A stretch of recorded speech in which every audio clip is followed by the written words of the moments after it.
এলাকায় ওনার বাড়ির লোক অসুস্থ হয়ে পড়ায় চিকিৎসার জন্য উনি গত 14/6 তারিখে বাড়ি থেকে চলে যান, বাড়ির তালা বন্ধ করে। এবং তারপর চিকিৎসার প্রয়োজন মিটিয়ে উনি ফিরে আসেন 6-8 তারিখে এ মাসের। ফিরে এসে দেখেন যে বাড়ির দরজা ভেঙে চোরেরা চুরি করেছে এবং বাড়িতে থাকা সোনার গহনা টাকা চুরি হয়ে গিয়েছে। তো অনেক টাকাই সোনা ছিল এবং ক্যাশ টাকা অনেকটাই ছিল। তারপর বর্তমান পরিস্থিতিতে আমরা এই ধরনের কেসগুলোকে খুব গুরুত্বের সাথে দেখছি। ঘটনা ঘটার সাথে সাথে আইসি বর্ধমান নিজে ঘটনাস্থলে যায়, সঙ্গে পিসি পার্টির টিম ছিল, গিয়ে তদন্ত শুরু করে এবং আইসির নেতৃত্বে একটা স্পেশাল টিম তৈরি হয়। সেই টিম আমাদের হিউম্যান সোর্স এনগেজ করে এবং ইলেকট্রনিক যে আমাদের সার্ভিলেন্স সিস্টেম আছে সেগুলোকে অ্যাপ্লাই করে চোরের টিমটাকে প্রথমে আইডেন্টিফাই করে। ওরা জানতে পারে যে চোর চুরি করেছে, যারা করেছে তাতে বর্ধমানের লোক যেমন আছে তেমনি বোলপুরেরও কিছু চোর রয়েছে। তো তদন্ত করে পুলিশ আইসি রেড শুরু করে এবং আইসির নেতৃত্বে যে টিম ছিল সেই টিম প্রথমে বর্ধমানের চোরকে ধরে এবং তারপর বোলপুরের যে কাউন্টার পার্ট আছে তাকে ধরে। রিসিভারকেও ধরা পড়ে এবং এটা দুর্দান্ত সাফল্য পায় আইসি এবং তার টিম। আইসি বর্ধমান এবং তার টিম প্রায় 150 গ্রাম, তো 160 গ্রাম, 160 গ্রামের মতো সোনার গয়না এবং 100 গ্রামের মতো রূপোর গয়না এখনো পর্যন্ত উদ্ধার করেছে।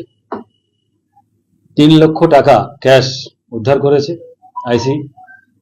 এবং একজন আসামি আমরা এখনো জানি পালিয়ে বেড়াচ্ছে, তাকেও ধরার চেষ্টা চলছে এবং সে ধরা পড়ে যাবে। তো বর্তমান পরিস্থিতিতে এই ধরনের কেসে আমরা যেরকম বললাম খুব গুরুত্ব দিয়ে দেখেছি এবং আইসির নেতৃত্বে টিম খুব ভালো কাজ করেছে এবং ভালো রিকভারি করেছে, অ্যারেস্টও করেছে। নতুন আইনে এই ধরনের আসামিদেরকে দ্রুত সাজা দেওয়ার অনেক সুবিধা রয়েছে। আমরা সেই আইনের প্রয়োগ করে আসামিদের যাতে সাজা পায় এবং চোরাই মাল যার যে রেখা ম্যাডামের যে বাড়ি থেকে চুরি হয়েছিল ওনার চুরি যাওয়া জিনিসপত্রাদি খুব দ্রুত ওনার পাকে ফেরত দেওয়ার ব্যবস্থা করছি। মধ্যে 5 জন আমাদের গ্রেপ্তার হয়েছে। এরা এখনো পর্যন্ত যা পেয়েছি আমরা, এদের কাজ ছিল চোরাই মালকে রিসিভ করা এবং আসামিদেরকে শেল্টার দেওয়া। তদন্তের স্বার্থে এই মুহূর্তে নাম প্রকাশ করার একটা অসুবিধা আছে, তদন্ত শেষ হওয়ার পরে আমরা বলব। বর্তমান পরিবর্তিত পরিস্থিতিতে এই ধরনের অপরাধগুলোকে পুলিশ খুব গুরুত্ব দিয়ে দেখছে। আইসি বর্ধমানের নেতৃত্বে বর্ধমান থানার পিসি টিম ভালো কাজ করছে এবং আপনারা জানেন যে কিছুদিন আগে সর্বমঙ্গলা মন্দিরে চুরি হয়েছিল। সেই চোর আইসি এবং তার টিম দত্তপুকুর থেকে ধরেছে উত্তর 24 পরগনা এবং তাতে চুরি যাওয়া টাকা উদ্ধার হয়েছে, আপনারা জানেন। আরো অনেক ছোটখাটো অনেক চুরি হয়েছে, সেই সব চুরিগুলো হয়তো খবরে আসেনি, কিন্তু আইসি এবং তার টিম সেগুলোকেও অ্যারেস্ট করেছে এবং উদ্ধার করেছে এবং তাদের চুরি যাওয়া জিনিসগুলো পত্র দিয়ে উদ্ধার হয়েছে। এতে এই সাফল্য আমাদের ধরে রাখতে হবে এবং আমাদের আরো একটা জিনিস লক্ষ্য রাখতে হবে যাতে চুরি না হয়। স্যার বলছি বাড়ি কি পুরো ফাঁকা ছিল না?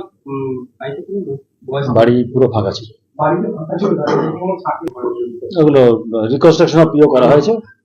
আইসি এবং পিসি টিম আসামিদের নিয়ে রিকনস্ট্রাকশন অফ পিও, যেটা আমাদের প্রভিশন আছে লয়, সেটা করেছে। শেখ রতনের রিপোর্ট, পিবি নিউজ।